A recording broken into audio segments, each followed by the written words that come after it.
həmd ilə, səna ilə, yəni söhbətlərini başlayardı. Çünki Allah Teala'nın yəni bizə olan nimətləri saysız, hesabsızdır. Və nimətləri insanın xatırlaması, yəni Allah'a olan sevginin də yəni artmasına səbəbdir. Və bəzən insan yəni o nimətlər adiləşir və nimət olduğunu bilmir. Amma nə vaxt ki xatırlayır və xatırlayanda da görür ki, nə qədər yəni insan yəni böyük sayısı hesabsız nimətlər içərisində. İbn Qayyim rahimehullah deyir ki, hətta nəfəs baxımından insan gün ərzində 24 min nəfəs alır. Hələ nəfəs baxımından yəni 24 min, bəziləri 30 mindir. 24 min nəfəs, 24 min nimət deməkdir. İbn Semir rahimehullah deyir ki, insan bunun deyir, nə vaxt yəni böyük bir nimət olduğunu bilir, nə vaxt nəfəs çatışmayanda, dolduğu zaman, hava çatışmayanda, həqiqətən bilir ki, yəni bu nə qədər böyük bir nimət imiş. Amma bizə o asan, yəni biz onu aldığımıza görə, nəfəsi asan alıb verdiyimizə görə, yəni o nimət kimi hiss olunmur. Və İbn Qayyim rahimehullah həmçinin deyir ki, yəni ibadətin, qulluğun əsası Allah Teala'nı tam şəkildə sevməklə və tam şəkildə zəlil olmaqdır. Qulluğun əsası Allah Teala'nı tam şəkildə sevərək, kamil şəkildə zəlil olmaqdır. Əgər bunların ikisi olmasa, ibadət sayılmır. Yəni, ibadət olması üçün əməlin orada sevgi olmalı və eyni zamanda yəni, zəllik olmalıdır. Əgər məsələn, insan dünyada kiminsə sözünü yerinə yetirir, sən boyun əyir. O çox vaxt görürsünüz ki, onun qəlbində ona qarşı nifrət olur. Yəni, qorxduğundan və ya hər hansı bir səbəbdən yerinə yetirir, amma nifrət olur qəlbində. Amma insan Allahın əmrini yerinə yetirərkən onu sevərək yerinə yetirməlidir. Yəni, ixlas başqa bir şeydir, sevgi başqa şeydir. Ona görə qəlbin qəlb əməlləri var. Rükunları sevgidir, ümiddir, bir də qorxudur. Və bəzən yəni ola bilər ki, insana nəfs baxımından hər hansı bir yəni əmirdir və yaxud da əməl yəni xoş görsənməsin. Bu ola bilər mi? İnsana xoş görsənməyə bilər. Asən təkrahu şey, amma o xeyrun lakum. Yəni bəzən sizin xoşlamadığınız şeydə sizin üçün nə var? Xeyr var. Məsələn, bəzən insana səhər durması, o şirin vaxtında məsələn durması insana belə nəfsə ağır gəlir. Amma buna baxmayaraq insan bilməlidir ki, bu Allahın əmridir və Allahın əmri olduğuna görə onu sevməlidir. Onu sevməlidir ki, Rəbbim mənə bu buyurur. Ona görə böyük ibadətlərdən sayır. Sevgi böyük ibadətlərdən sayır. Ona görə sonra deyir ki, sevgini də artırmaq üçün. Sevgini də artırmaq üçün yəni insan deyir, Allah Teala'nın, Rəbbinin ona verdiyi o saysız, hesabsız nimətləri xatırlaması. Necə ki, sələflər xatırlayardılar. Bəzən oturardılar və deyərdilər ki, Allah onu verdi. Bunu verdi. Yəni, bir xatırlayar. Çünki xatırlamaq onu verənə, nimət verənə sevgini artmasına səbəbdir. Çünki yəni, bəşər nəfsinin, yəni insanın təbiətində belə bir şey var ki, yəni yaxşılıq edən sevmək. Yəni, kimsə sənə yaxşılıq edirsə, istər-istəməz yəni qəlbində o yaxşılıq edənə qarşı nə yaranır? Sevgi yaranır. Və insan həmişə fikirləşməlidir ki, bütün bu yaxşılıqlar hamısı Allaha qayıdır. Hətta sənə o yaxşılıq edənin qəlbinə yaxşılıq etməyi də salan kimdir? Allah Teala. Demək ki, insan bunları fikirləşəndə gör nə qədər yəni o sevginin artmasına deyir, səbəb olur. Amma bəzən insan onu yəni fikirləşmir. Yəni elə bu işlərin yəni adi bir hal olduğu yəni ortaya çıxır. Ona görə yəni bir çox şeylər var ki, insan düşünməsi nəticəsində və xatırlaması nəticəsində o böyük mənalar ortaya çıxır. Ona görə məsələn Quran, yəni Quran elə bir kitabdır ki, sadəcə oxunmaq üçün yəni göndərilmir. Allah Teala buyurur: "Kitabun enzelnahu ileyke liyedebberu ayati ve liyetezekkeru ulul albab." Yəni bizim sənə nazil etdiyimiz bu kitab mübarək kitabdır. Nə üçün nazil edilir? Onu ayələrini tədəbbür etsinlər deyə, fikirləşsinlər deyə.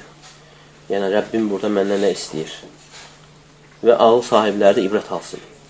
Ağıl sahibləri ibrət. Ona görə insan nə qədər yəni düşünərsə, Qurandır və Allah Teala'nın ona bəxş etdiyi nemətlərdir və istər-istəmə o qəlbində Rəbbinə olan o sevginin yəni artmasına səbəb olur.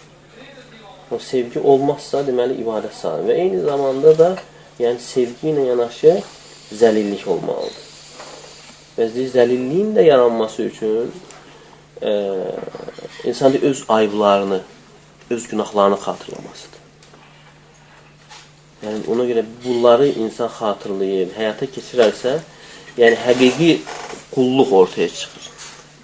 Yəni həqiqi qulluğun yaranmasına səbəb olur. Və insan da nə vaxt yəni Allah qatında ucalır, izzət tapır, qulluğu doğruldandır. Və insan zəlilliyi nə vaxt artır, öz günahlarını, öz ayıblarını xatırladığı zaman. Yəni bu qədər nemətlərlə yanaşı, yəni mənim Rəbbim üçün etdiyim əməllər hansıdır?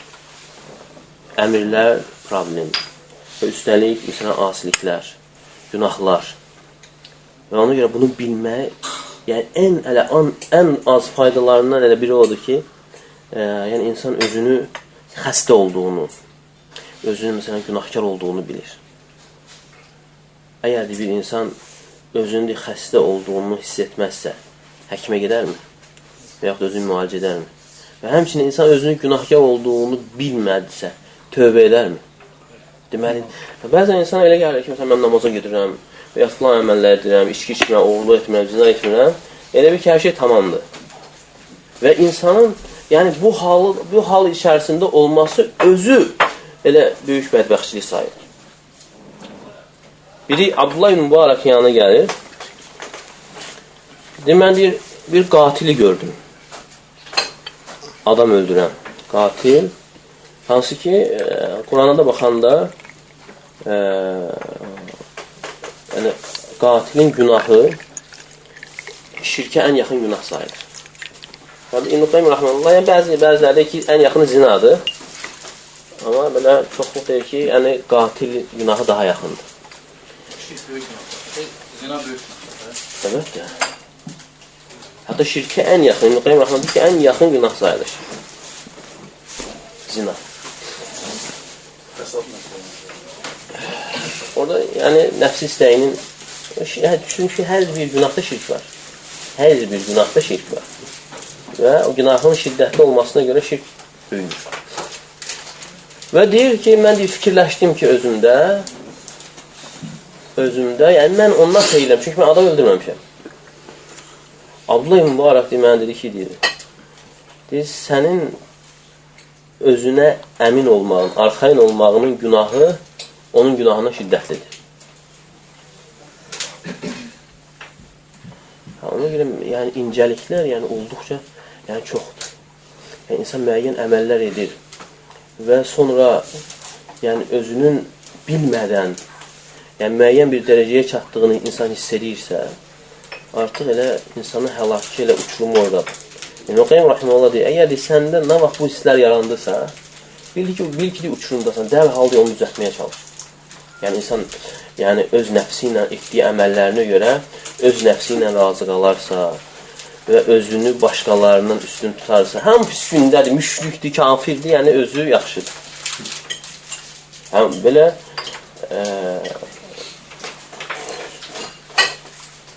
həqiqətən hal olaraq çox təhlükəli haldır.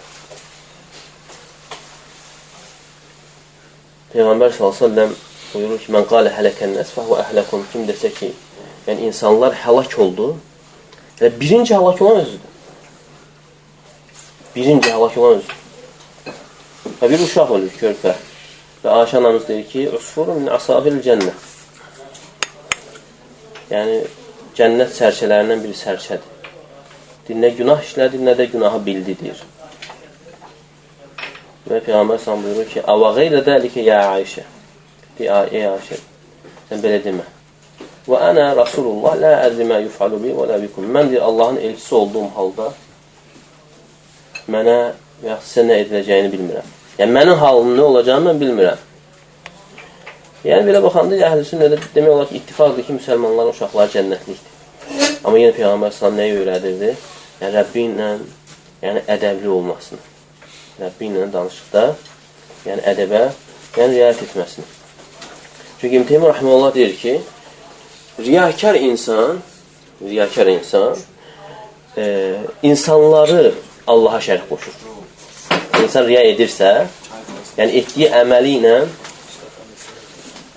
tərifləsinlər deyə edirsə, insanlar görsün deyə edirsə, nə etmiş olur? İnsanları Allaha şərik qoşmuş olur.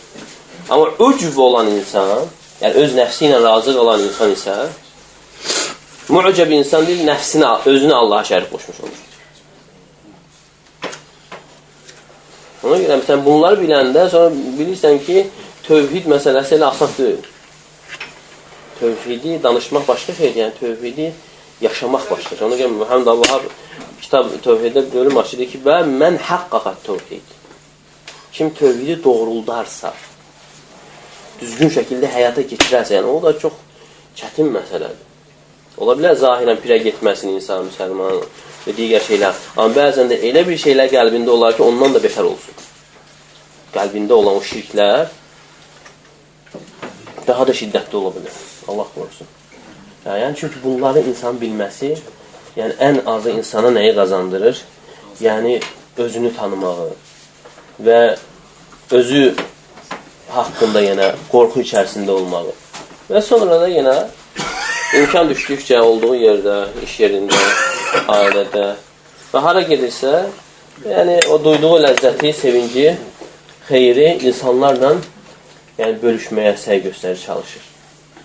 Və olur beləliklə o insan mübarək insan. Və həmçinin Teymiyyə rəhməhullah deyir ki, riyakar insan, riya edən insan İyyəkə nə'budu sözünü doğrultmamışdır.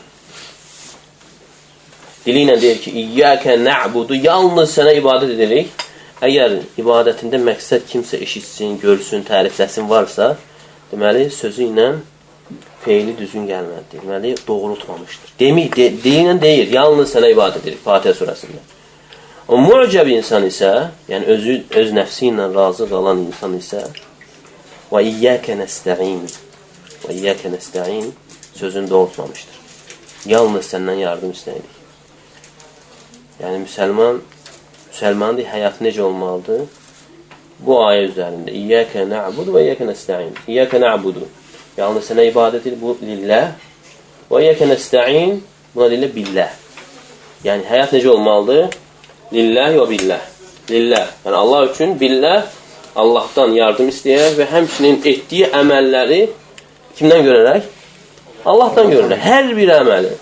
Nə vaxt ki, insan etdiyi əməl özündən görürsə, mən namaz qıldım, mən oruç tutdum, artıq deyirsə, və problem var.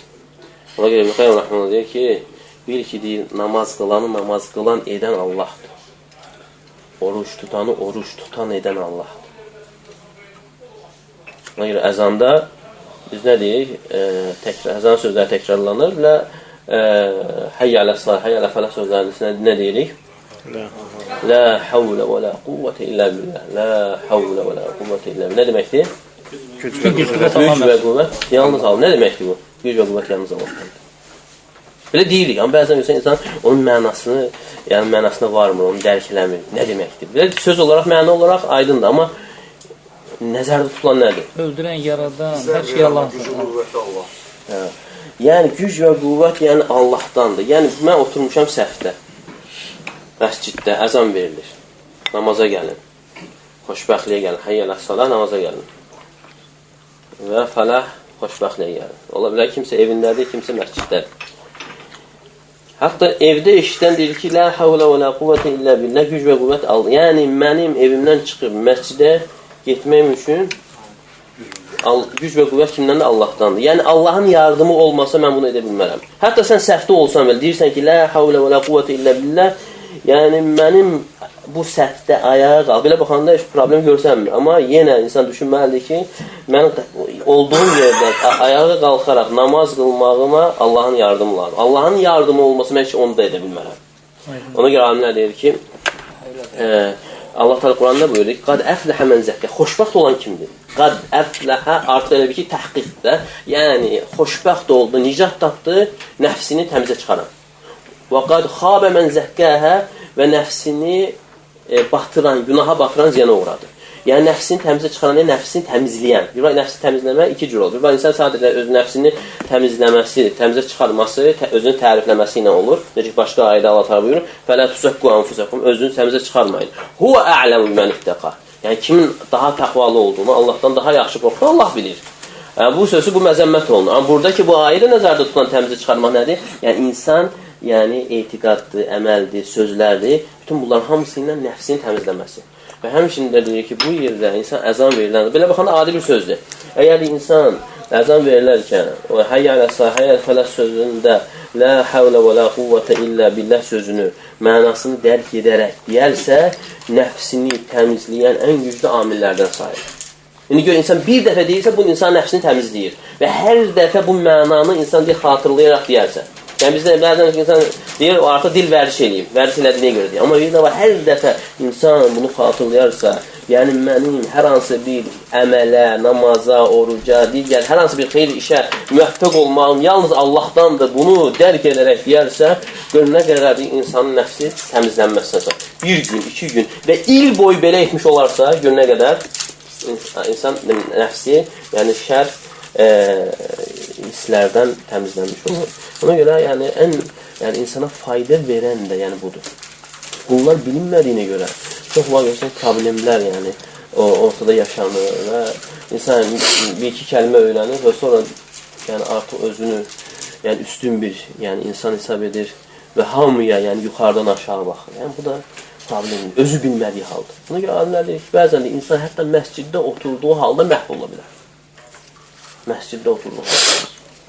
Və ola bilər bəzən deyir, yəni bazara gedir, hər hansı bir məsələn, günahla qarşılaşan insan, yəni məsciddə, səhərdən axşama qədər məsciddə oturan insandan xeyirli olsun. Salim olsun. Necə ola bilər? Biraz təhlükəli sözdür, belə baxanda. Yəni biz demirik ki, insan məsciddə, ən xeyirli yer məsciddir. Amma o məsciddə oturmaqla yanaşı insan onu düzgün qarşılamalıdır ki, faydası olsun. Ona sahabələr deyir ki, mən Peyğəmbər s.ə.v axtardım, onu məsciddə tapdım. Yəni, insan boş vaxt oldusa, yəni ən xeyirli yer məsciddir. Amma ən şər yer bazardır. Amma ola bilər ki, deyir, insan deyir, bazara girən insan məsciddə oturandan daha xeyirli olsun. Niyə? Əgər insan məsciddə otur, heç bir məsələn, haram görmür, qadın görmür, məsələn, belə deyəkdir. Amma özündə bir hiss yaranırsa, mən artıq tamamam. Amma o birisi isə bilsən, göz qadına sataşıb, amma özünü günahkar görür, tövbə edir, istiğfar edir. Bu halı ilə ondan nə olur? Üstün olur. Çünki insanın etdiyi əməllərlə razı qalması, özünü üstün görməsi, özünə razı qalması etdiyi əməlləri batil edir. Allah qoxsun. Yəni ona görə bəzən insan özü də bilmədən əməlləri batil edən şeylər var. Bu öcübdür. Razı qalmaq. Öcüb sayılır. Buna öcüb xəstəliyidir. Riya başqadır. Riya edir ki, məsələn, insanların onu görməsindən dolayı əməlini gözəlləşdirməsi riyadır. Amma bir də var ki, onu eləmir. Amma özü edir. Allah üçün edir. Amma sonra etdiyi əməl özündən görür. Yəni, Allahın ona olan nemətini, yardımını unutmuş olur. Yəni, nə etmişsə, yəni, özünün etmiş olduğunu sayır. Ona görə yəni, bu hal çox yəni, təhlükəli haldır. Yəni, nə vaxt insan belə bu şeyləri bilir və ondan sonra bunu düzəltməyə çalışırsa və bilir ki, problemlər çoxdur və həmişə onun üzərində işləyir və artıq problemlərdən uzaq olur, artıq danışıqdan uzaq olur Çünki sələflərdən biri deyir ki, kim deyir özünü yaxşı tanıyarsa, yəni başqaları ilə məşğul olmağa vaxt qalmaz. Başqaları ilə məşğul olmağa vaxt qalmaz. Nə vaxt insan belə şeylərə yönəlir? Artıq yəni özünü yəni müəyyən bir dərəcəyə çatdığını hiss etdiyini gördüyü zaman. Ona görə sələflər elə idi. Sələflər yəni bütün yəni sahədə, bütün əməllərdə elə bil ki, zirvədə idilər.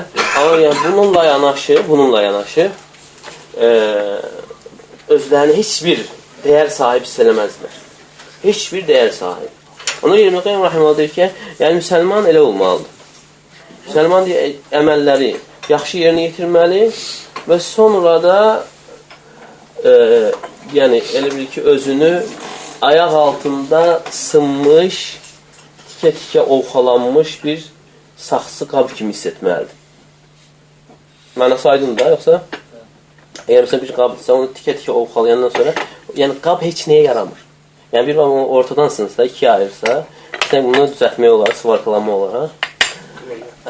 Amma artıq tikə-tikə ovxalanan heç nəyə yaramır. Yəni insan da ibadət etməli və ondan sonra Rəbbin qatında, cənnətdə və yaxud da orada hansı bir nemətə layiq olduğunu heç vaxt hiss etməməlidir.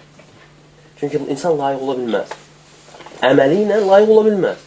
Çünki Peyğəmbər açıq aydın deyir. Deyir ki, lən yudxilə əhədən minkum əməlhul cənnə. Sizdən heç kəsi etdiyi əməl cənnətə daxil etməyəcək.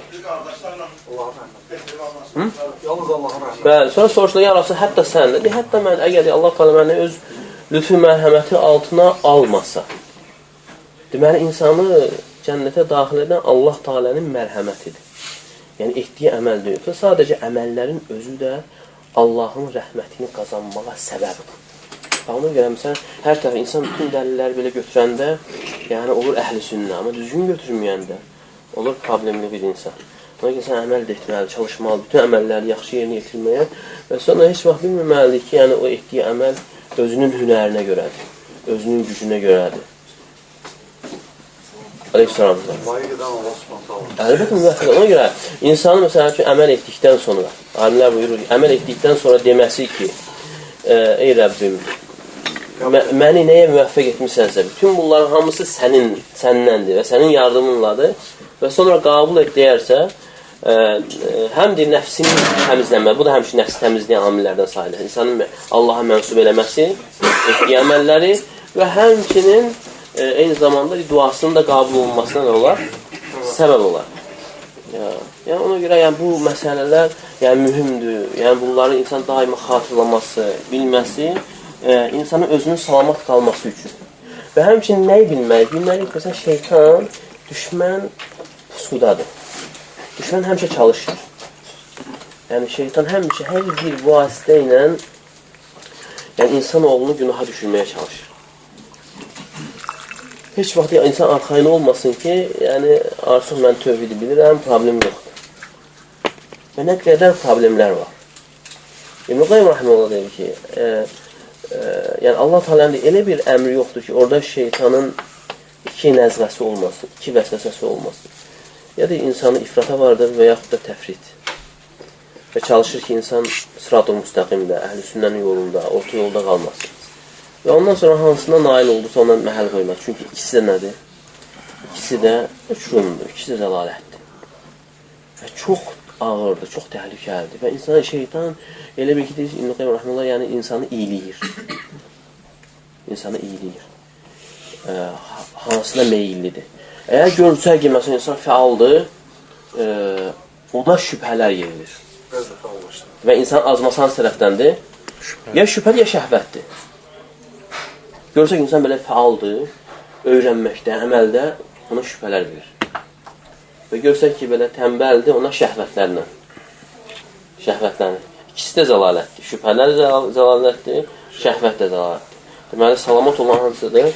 Orta yol, əhl-i sünnənin yolu, yəni sırat-ı müstəqimdir. Ona görə, bu mühüm olduğuna görə Allah Teala bizə gündə 17 dəfə, o duanı etməyi fərz edir. İhdinə sırat-ı müstəqim. İhdinə sırat-ı bizi doğru yola yönəldir. Sıratallezine en'amte aleyhim. Nemət verdiyin kəslərin yoluna. Və bu elə bir məsələ deyil. Yəni fərzdir. Yəni sən fərz olaraq sən bu duanı etməlisən və ondan sonra da yəni düzgün yoldan da tutmalısın. Yəni sırat-ı müstəqimə aparan səbəblərdən düzgün tutmalısın. Yəni düzgün kitabları oxumalısın. Əgər sən burada ihtinas sırat-ı müstəqim deyirsən və ondan sonra yəni bidət əhlinin kitablarını oxuyursansa, deməli düzgün olmadı. Şübhə. Əlbəttə. Yəni düzgün olması üçün dua və duadan sonra sən Qurandır, sünnədir. Və Quran və sünnəni necə? Sələflərin, sahabələrin yəni fəhmi ilə yəni başa düşmək. Yəni belə baxalım, çoxsu Quran və sünnə deyir. Çoxsu Quran və sünnə deyir. Amma görürsən ki, fəhim məsələsinə gəldikdə, yəni öz fəhimləri ilə yəni başa düşməyə çalışırlar. Öz fəhimləri ilə başa düşürlər.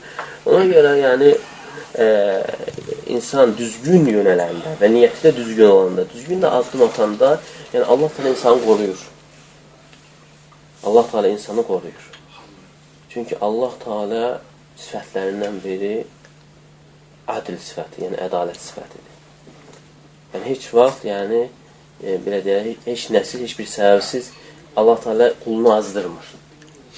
Deməli, insan azırsa, səbəb insana özündədir. Sözsüz ki, azdıran da hidayət edən Allahdır. Amma yəni Allah Teala heç bir səbəbsiz azdırmır. İnsan azırsa, zəlalətə düşürsə, səbəb kimdədir? İnsan özündə axtarmalıdır. Əgər sən nə düşünürsən Allah barəsində? Yəni bir insan ki, niyyəti ilə, əməli ilə Allaha yönələrsə, Allah Teala deyir, onu insan azdırar mı? Heç vaxt. Bu ola bilməzdir. Deməli, əgər yəni insan azırsa, problemlər var. Azırsa problemlər var insan.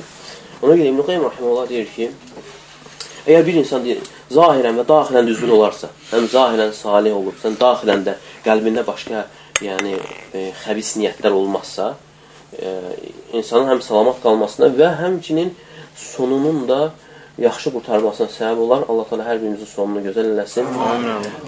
Əsas sonluqdur. Hətta sələflər sonluq barəsində danışa bilməzdilər. Yəni çünki çox ağır məsələdir. Deyərlər ki, biz bilmirik ki, bizim barəmizdə nə yazılır. Amma əgər bir insan zahirən salih olur və son pis qurtarırsa, deməli, nəsə var. Qəlbdə nəsə var. Ola bilməz ki, bir insan həm zahirən salih olsun və daxilən də salih olsun, yəni insan son pis qurtarsın. Aleykümselam və rəhmətullah. Və insan da yəni bu həyatda nədir? Yəni müvəqqəti həyatdır. Buradan gəlir, buradan çıxır. Yəni bu yolda da yəni insan çalışmalıdır ki, yaxşı başa vursun. Yəni məqsəd Allahın rizasına qovuşmaq, Allahın rizasını qazanmaqdır. Yəni ona yəni mane olan hər bir şey insan çalışmalıdır. Yəni uzaq olsun. Çünki düşmənlər var, nəfs var, şeytan var və başqa düşmənlər var. Bütün bunlar hamısı bil ki, sənin xeyrini istəmir. Əgər sən öz nəfsinin xeyrini istəyirsənsə, onun qurtulmağını istəyirsənsə, yəni o şeylərə məhəl qoymamalı və bu məsələlərdə yenə Quran və sünnəyə qayıtmalı və nəfsə qapanmamalı. Yəni çox var problemlər nədən gəlir?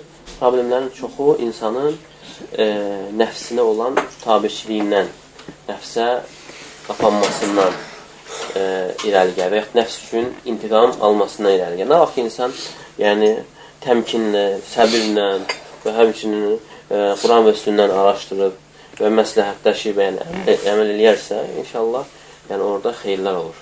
Və çox vaxt insanın hər hansı bir problemə düşməsinin də səbəbi Quran və sünnəyə qayıtmaması,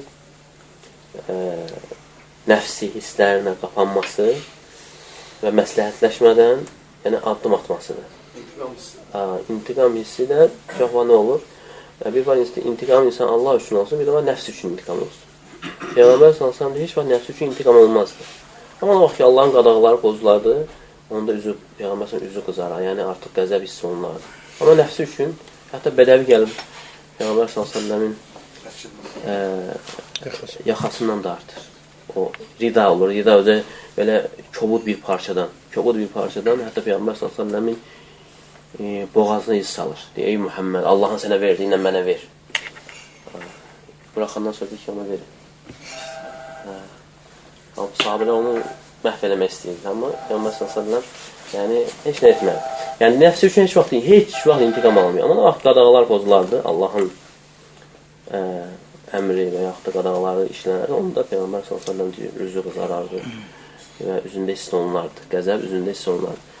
Hətta Məxzumi qabiləsində bir qadın oğurluq edir. İstəmirlər ki, yəni onu əli kəsilsin. Sonra şəfaatçı axtarılır. Deyirlər ki, Peyğəmbərin sevdiyi Usamadır. Usamanı bir vasitəçini götürürlər. Usama radiyallahu anh deyəndə deyir ki, "Təşfa'u fi haddin min hududillah." Sən deyir, Allahın hədlərindən birində sən vasitəçilik edirsən. Vallahi deyir, qızım deyir, Fatimə deyir, o olasaydı, onun əlini kəsərdi. Yəni, belə şeylər də yoxdur. Amma digər, məsələn, nəfs məsələlərini isə Peyğəmbər s.ə.v nə edir? Yəni, güzəşdə gedir. Ümumiyyətlə, bu məsələlər insan hər tərəfli həyatının, ailəlik həyatının və digər məsələn, davranışlardır, yoldaşlıqdır, dostluqdur. Bütün bunlar hamısında insana yəni, gözəl yol göstərir ki, yəni, əgər istəyirsən ki, bu arada olan mehribançılıq davamlı olsun, deməli, sən həmişə bilməlisən ki, o yol üçün əsas olan nədir? Güzəşdə getməkdir. Ona görə Əhməd Həmər Rəhməllah deyir ki, "Vəcədtu 19 səadə fit-təğafül." Deyir, səadətin ondan 9-unu təğafüldə gördüm. Yəni, xoşbəxtliyin ondan 9-u nədədir? Təğafül. Təğafül nədir? Yəni, görməməzliyə özünü qoymaq. Görürsən, sən elə bilir ki, elə göstərir, görməmişsən. Yox da eşitmirsən, özünü eşitməmişsən. Ona yəni yola verməkdə, güzəşdə getmək məsələlərdir. Yəni, hər bir məsələdən ötürü yəni, öz haqqını tələb etməmək. Öz haqqını nə etməmək? Yəni, tələb etmək. Ona görə bu evdəmsən, ailədədir, uşaqlarlandır, yoldaşlandır. Yəni, insan hər bir haqqını tələb etmək mümkün deyil, ola bilməz. Məsələn, dost olsun. Yəni, ayıbı olmayan deyil, dost axtaran deyil, dostsuz qalar. Amma bax, məsələn, insan yəni, yoldursa, səfərdimsə, güzəşdə gedir, güzəşdə getməyə bacarır. İnsanlar müxtəlif olur. Deyir ki, yox, bu yoldan gedin, bu yoldan gedək. Sənsə, yox, bu yoldan. Ona deyirsən, yaxşı, gedək. Nə vaxt gedək, məsələ həll olur, yəni, problem yaranır. Yox, bu ilə gedək, yox, o ilə gedək, yoxsa problem yaranır. Ona görə, yəni, bütün məsələlərdə və həmçində ümumi insanın belə, yəni, əxlaqda olması, insan özü üçün faydalıdır. Və həmçinin insan bununla, yəni Allah qatında ucalır. Əgər Allah üçün edirsə, yəni kimsə bilməsin ki, bəzən insan elə gələr ki, mən təvazökarlıq edirəmsə, yəni bu bir növ zəlillikdir. Zəlillik deyil. Allah üçün edirsənsə, yəni bu zəlillik deyil. Çünki Peyğəmbər s.ə.v buyurur, "Mən təvada lillahi rafa'ahullah əv rafa'ah." Yəni kim Allah üçün təvazökarlıq edərsə, Allah üçün, yəni Allah onu qaldırar. Və həmişə də yəni, xatırlamaq, bu çox mühümdür. Amma yenə insan bəzən elə şeylərlə rastlaşır, yəni nəfsicil olmaq yəni, çox ağır olur, çətin olur. Amma yenə bir-birimizə yəni, xatırlamalıyıq. Həmişə xatırlamalıyıq ki, yəni bizim Allah qatında ucalmağımız Allah olan ibadətə görədir, qulluğa görədir və nə vaxt bizim etdiyimiz əməllər qulluq sayılır, qulluq hesab olunur, o vaxt ki, şəriətin tələb etdiyi formada olarsa. Şəriətin tələb etdiyi formada olarsa, o ibadət sayılır, qulluq sayılır. Əgər yox, şəriətin tələb etdiyi formada olmazsa, yəni o qulluq sayılır. Məsələn, evdə, məsələn, sən hissləndin, vurdun, yıxdın, dağıtdın. Güya nəsə düzəldirsən də, yəni uşaqları tərbiyə edirsən. Və yaxud da arvadı tərbiyə edirsən. Yəni bu ibadət sayılmadı. Bu sən nəfsinə qulluq elədin. Yəni ağırdır. Yəni hər dəfə belə xatırlansa və insan da öz tərəfindən çalışarsa, inşallah alınır. Çünki Peyğəmbər sallallahu buyurur ki, "O mən yətasabbar yusabbirullah." Yəni kim səbirli olmağa çalışarsa, Allah təala onu səbirli edər. Və həmişə məsələn, yəni birincisi uşağı yeri gələni vurma yoxdur. Yəni 10 yaşına qədər bəzi anları yoxdur. Əgər vurursansa, bəzi anları ola bilər. Vurursansa, yenə sənin vurmaqla niyyətin onu ədəbləndirmək niyyəti olmalıdır. Cəzalandırmaq yox. Ayşə, ədəbləndirmək. Amma çox vaxt nə olur? Çox vaxt yəni intiqam alma olur. Etdiyi əmələ görə. Etdiyi əmələ görə sən mənim sözümü yerə saldığına görə belə edirsən. Elə deyildir. Yəni, deməli, ona görə niyyətin böyük təsiri var. Niyyət olarsa, niyyət düzgün olarsa, onun böyük təsiri olur. Ona görə alimlər gətirir ki, o vaxt Sabiq ibn İssin, yəni Ömər Adan dövründə mütəşabih ayələrlə maraqlanardı. Mütəşabih, yəni məğzi bəlli olmayan ayələr. Və bəzilər deyir ki, onda xavaric fikri var idi. Bəzi rivayətlərə gəlir ki, xavaric fikri var idi. Və Ömər Adan onu çağırtdırır və xurma ağacının budaqlarını götürür, başına vurur və o qədər vurur, göndərir. Sabahsı gün yenə gətirir, yenə vurur. Özü şəxsən. Ömərdən özü vurur. Və deyir ki, ey möminlərin əmri, əgər deyir, sən mənə hidayətimi istəyirsənsə, başımda olanlar hamısı çıxır. Yox, əgər deyir, öldürmək istəyirsənsə, məni yaxşı öldür də. Hakikət deyir, oradan götürürlər gəlirlər. Hətta onlar, yəni cəza edəndə də, yəni niyyətlərin olur, hidayət niyyət olur.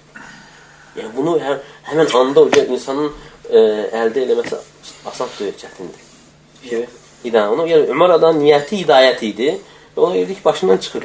Hətta sonralar, ki, Əli Rədanın dövründə fitnələr qalxanda cəmaat deyir ki, sən belə o vaxt fitnələrdə fəal idin da, nə olub insana? Deyir ki, məni salih bəndənin çomağı ədəbləndirir. Salih bənd. İndi də problemlər, o çomağın olmaması problemlərin artması olur. O cəzayı müəyyid edirlər, o şəri cəzanın olmaması. Şəri cəza. Ona yaxda belə deyilsək, cəzasızlıq. Kim gəldi danışır? Bez nakazanız. Kim nə gəldi danışır, ondan nədir problemlər ortaya çıxır, fəsadlar ortaya çıxır. Deməli, yəni getdikcə də yenə problemlər çoxalacaq və imtihan da, yəni kimsə elə hesab eləməsin ki, yəni bu yol, yəni hamı bizi gülə-gülə qarşılayacaq. Yox, yəni bu yol çınqıllıdır. Güllərlə bəzənməyib, tikanlı yoldur. İstərsən burada imtihanlar olacaq. Çünki Allah Teala buyurur ki, Əlif, Ləm, Mim, Həsibən nəsu, ən yutrakən yəqulə əmənnə və hum lə yüftənun. Əlif, Ləm, Mim, insanlar elə güman edirlər ki, biz iman gətirdik dedikdən sonra imtihana çəkilməyəcəklər və ya da imtihana çəkilməyəcəklərini güman edirlər. وَلَقَدْ فَتَنَّ الَّذ۪ينَ مِنْ قَبْلِهِمْ Biz onlardan əvvəllikləri imtihana çəkdik. فَلَيَعْلَمَنَّ اللّٰهُ الَّذ۪ينَ صَدَقُوا Allah Teala sadiqlərdir bilir. وَلَيَعْلَمَنَّ الْكَاذِبِينَ Yalancılardır bilir. Yəni imtihanda insanlar tanınır. Sadiq də tanınır, yəni yalancı da, yəni ortaya çıxmasına yəni səbəb olur. Və həmçinin imtihan insanı təmizləyir. Müsibətlər. Əgər düzgün qarşılayarsa insanın imtihanı təmizlənməsinə, günahlarının silinməsinə, kəffarə olmasına səbəb olur. Çünki bir hədisi Peyğəmbər s.ə.v buyurur ki, yəni insanın hətta kədərlənməsi, aleyhissalam, hüzün, ağrı, yorğunluq, hətta ayağına batan bir tikana görə Allah da günahlarını silir. Tikana görə günah. İndi gör, ondan da qeyri nə qədər ağır, davamlı müsibətlər olarsa, ağrılar olarsa, nə qədər günahların silinməsi səbəb olur. Hətta qızdırma barəsində bir rəvayət var və sələflərdən gəlir ki, bir gecəlik qızdırma bir ilin günahlarını kəfarədir. Nə qədər Allah Teala'nın rəhməti böyükdür. Ona görə, yəni, hətta hansı bir xəstəlik də gələndə, tez tələsməməkdə onu aradan qaldırma. Çünki nə qədər davam edirsə, o qədər yəni, günahların silməsi səbəbdir. Ona Peyğəmbər yadına gəlir qadın, hansı ki o bayılırdı yıxılanda və çabalayırdı. Və ya Rasulullah dua et ki sağalım və Peyğəmbər ona seçim verdi. İstəsən dua edim sağalacaqsan, istəsən deyir səbr elə cənnəti qalır. Və qadın deyir ki səbr elə. Və İbn Abbas deyərdi ki biz deyir, həyatda ikən cənnəti bir adamı göstərmək istəyəndə deyərdik ki o qara qadına baxın. Azı səbr edir. Ondan sonra deyir ki, mən, ya Rasulullah, mən yıxılanda üstüm açılır və dua elə ki, üstüm açılmasın. Bizə alimlər günündən fayda çıxar. Bədən həmişə eşidilən hədisdir. Yəmsən onun üçün dua edir. Yəni, ümumiyyətlə, insan əgər yuxuda və yaxud da ağlı olmadığı zaman hər hansı bir şey edərsə, yəni ona görə günah yoxdur. Yəni bu özündən aslı olmayan üstü açılır. Məsələn, cinni insandır da, əgər cinni insanı etdiyi dəlildən qələm qaldırılır da, nə üstü lüt də olsa, ona nədir? Günah yoxdur. Amma gör deyir, o qadının bilirdi ki, ona günah yoxdur, amma yenə Peyğəmbər dua ki, üstüm açılmaz. Amma deyindi, qadınlar heç bir problem olmadan özlər soyunurlar. Deməli, imtihanlar yəni olacaq və insanın dininə görə, imanına görə də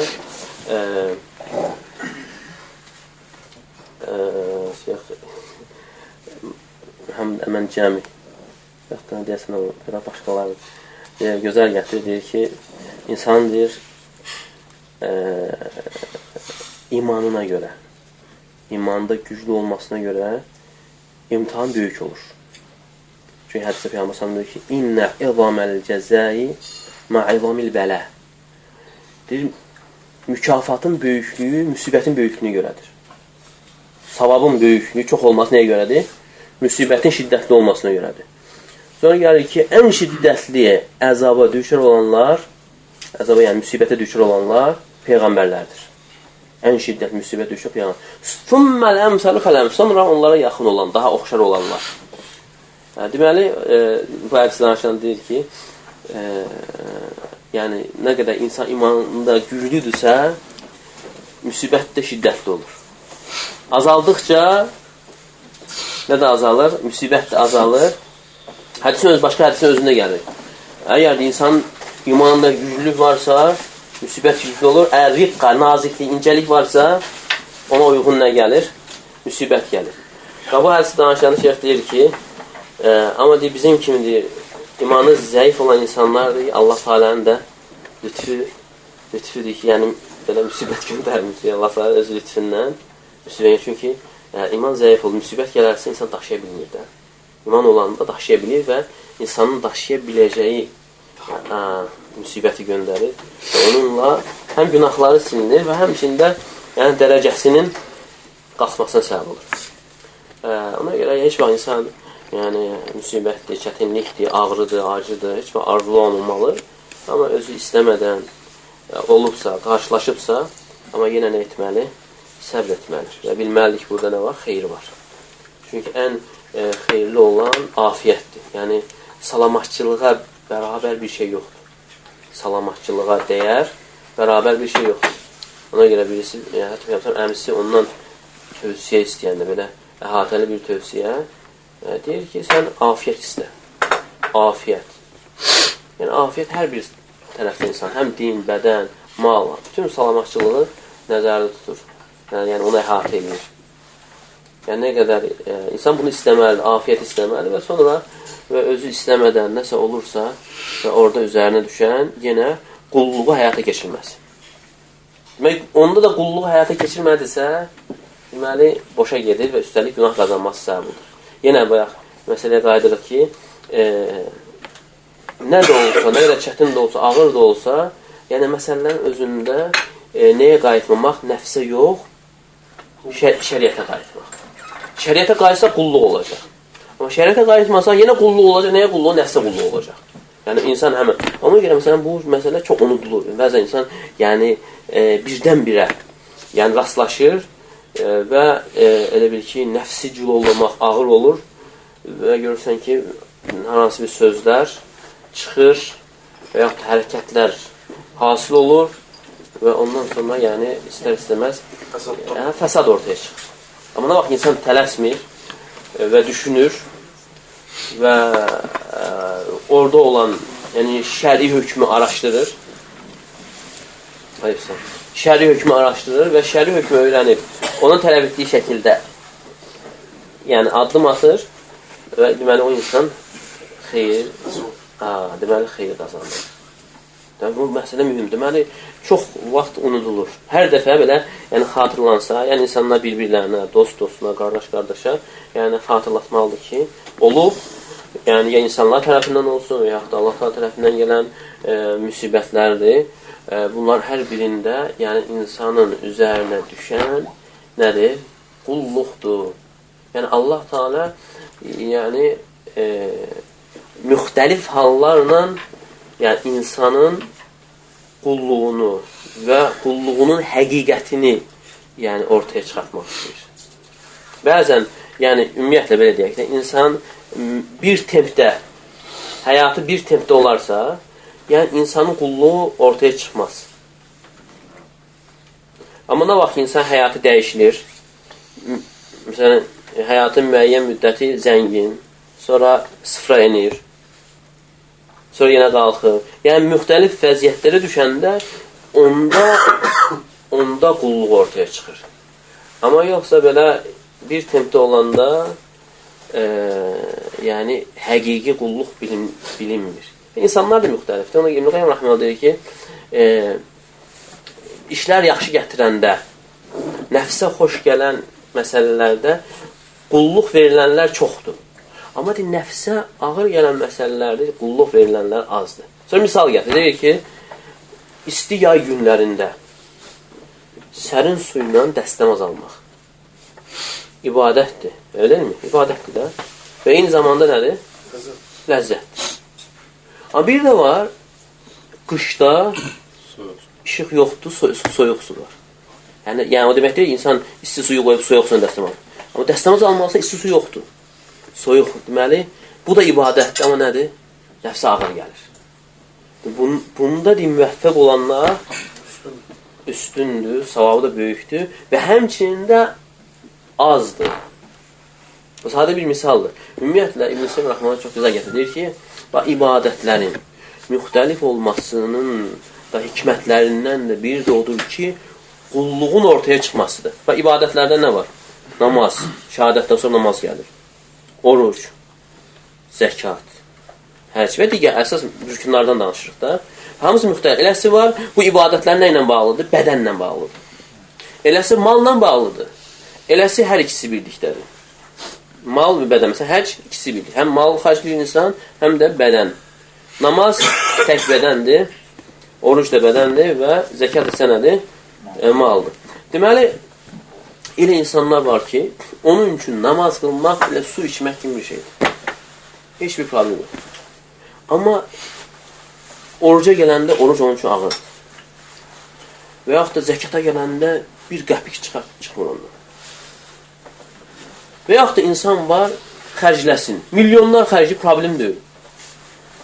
Amma oruc tuta bilmər. Və fikir, bu əməllər hamısı eyni insana vacibdir, gücü çatan. Deməli, namazdan qeyri, namaz orucdur, bu həcrə yolu keçir. Deməli, bu əməllər, kim ki gücü çatır, qadirdir, qadir olan hər bir insan nədir? İnsan mükəlləfdir.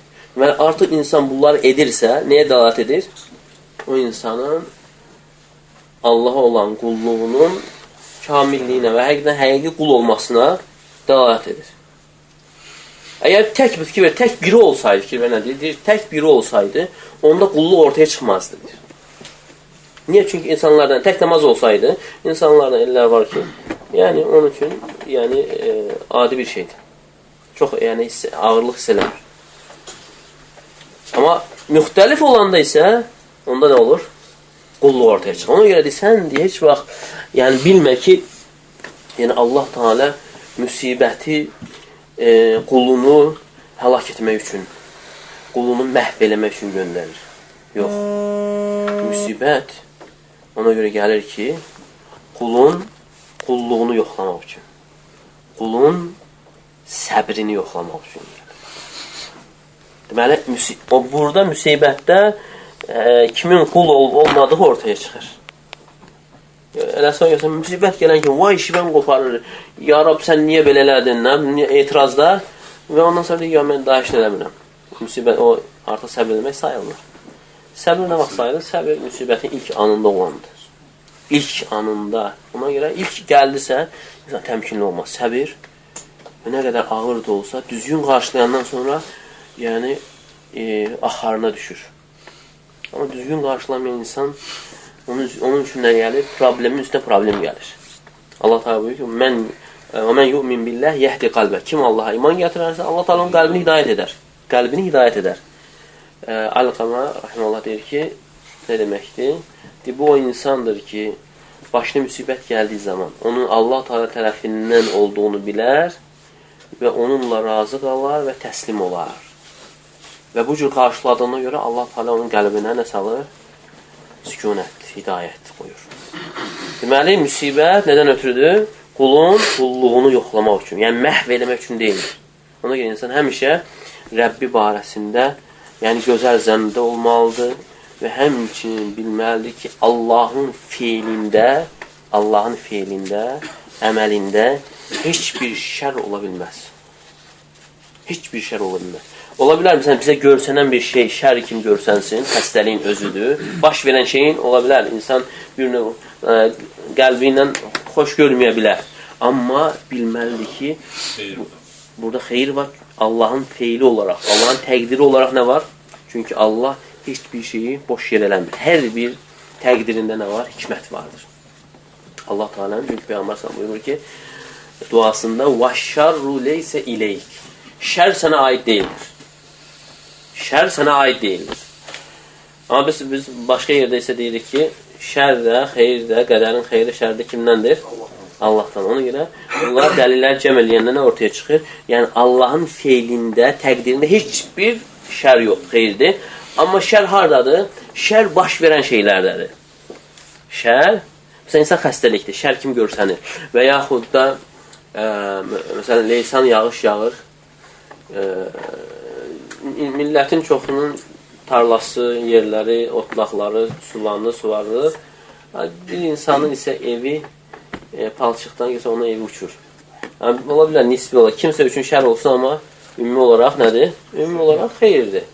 Və həmçinin, yəni, fərdi olsa da, bəzən görsən, xəstəlikdir və hansı bir müsibətdir, zahirən şər görünsə də, amma nəticə etibarıyla çox vaxt nə olur? Xeyir olur. Çünki insanın Allaha qayıtmasına səbəb olur. Yəni, bu şeylər insanın Allaha olan sadiqliyini, o vədinə sadiq olmasını və etimadında sadiq olmasını gücləndirir. Amma belə rahatlıq olanında görürsən ki, o Allaha bağlılıq zəif boşalır. Amma nə çətinlik gəlir, görürsən insan sırf qəlbdən, xalis qəlbdən Allaha yalvarır, dua edir. Deməli, belə baxanda bu zahirən şər görürsə nə oldu? Nəticə etibarilə xeyir oldu. Nəticə edib xeyr. Ona görə müsəlman, yəni tövhidi yaşaması üçün bunları həm bilməli və həmçində səy göstərib çalışmalı. Ən əsas da duadır. Dua, Allahın yardımı olmasa insan peşimdir. Allahdan yardım istəməli və ondan sonra səhvlərdən düzgün şəkildə tutmalı və Quran və sünnəyə necə gəlibsə, öz ağlı ilə yox. Bəzən insan nəsə eşidir, məsələn, müsibətdir. Müsibətdə xeyir var. Görsən ki, özünü müsibətə atır. Olmaz. Ona görə İbn Teymiyyə rəhməhullah deyir ki, hansı müsibətdir insanın günahların silməsi səbəb olur? İnsanın özü səbəb olmadan düşdüyü müsibət. Burada məsələn dəlil eşidir ki, müsibətə görə nə var? Ağrı acıya görə savab var. Buradan da məsələn əlini kəsir. Savab. Bu əksinə nədir? Günah qazanır. Bu olmur. Yəni insan özü istəmədən başına gələn müsibətlərdən deyil. Özünün səbəbi olmadan başına gələn müsibətlərdən söhbət gedir. Ona görə bunu düzgün qarşılamaq, dəlilləri düzgün tutmaq.